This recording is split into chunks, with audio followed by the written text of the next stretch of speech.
Management and leadership appears to go hand in hand. People often confuse them for each other. However, this is not always the case. Without leadership, management is often less effective or ineffective. Inspiring others is vital to leadership, but that alone isn't enough to have a significant impact on organizations and their staff. In his Stop Managing, Start Leading TEDx talk, Hamza Khan talks about what he calls the management paradox. The paradox acknowledges that successful organizations need management, but that most individuals despise it. You can see why people despise being managed merely by looking at this simple table, which lays out some key contrasts. Welcome to Prepared Leaders. In this video, I'll compare and contrast management and leadership and explain why it's more important to develop leadership skills than managerial ones. Number 1.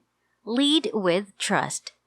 Organizations that are expanding and gaining size need management, but you and I both dislike being managed, which raises the question of whether millennials can or should be managed. By the early 1900s, management was widely accepted, and by the middle of the century, perfect management had started, for better or worse. We need a new management contract because the old command and control way of thinking won't work anymore.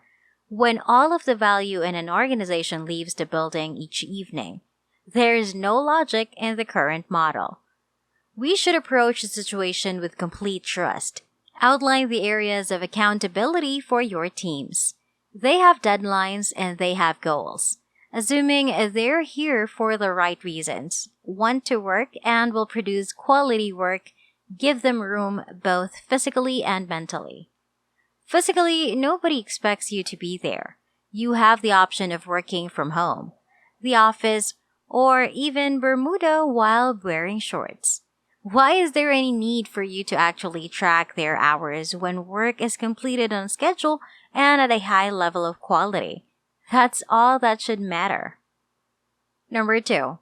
Things are best built collectively. Don't just give them a task and expect them to complete it, much less do a decent job.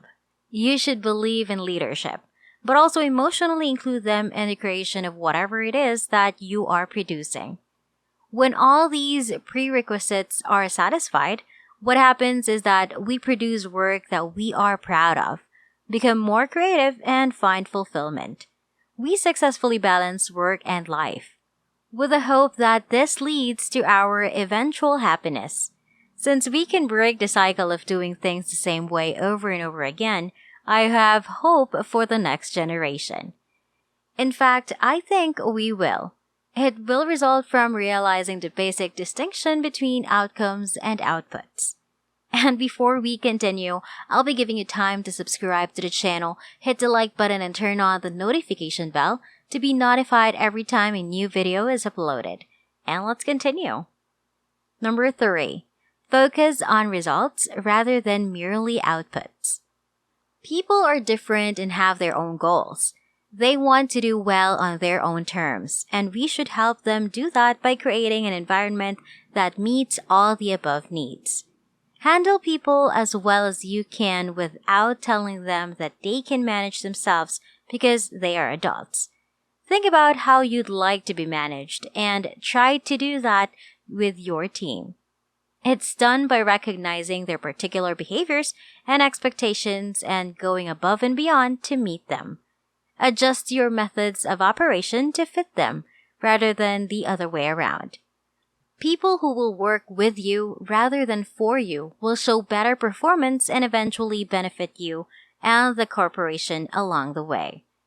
In order to perform at your best and inspire your team to perform at their best, you must first maximize your own potential. You must develop your best qualities. People who work with you want to know that you are fighting for their team because they want to feel like you have their back. Number 4. Offer instruction and guidance. I really believe that if you aren't growing, you are stagnating.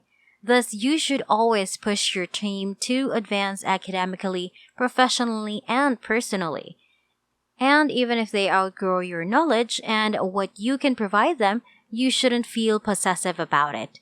Instead, steer them on the correct route and assist them in looking for additional mentors and learning opportunities. Provide them with the opportunity, time, and resources. When a manager isn't hovering over an employee, they produce their finest work. Number 5. Offer stretch projects. These are intimidatingly large and audacious tasks that force your team to step outside of their comfort zone. That's where real development takes place, outside of the comfort zone. And last but not least, number 6, I get out of the way. After empowering and inspiring these teams, you should step back and watch them soar. Make sure to give this video a big thumbs up and turn on the notification bell so you'll know when I upload new content. Leave a comment down below if you have any questions. Be sure to subscribe if you haven't yet, and I'll see you all in my next video.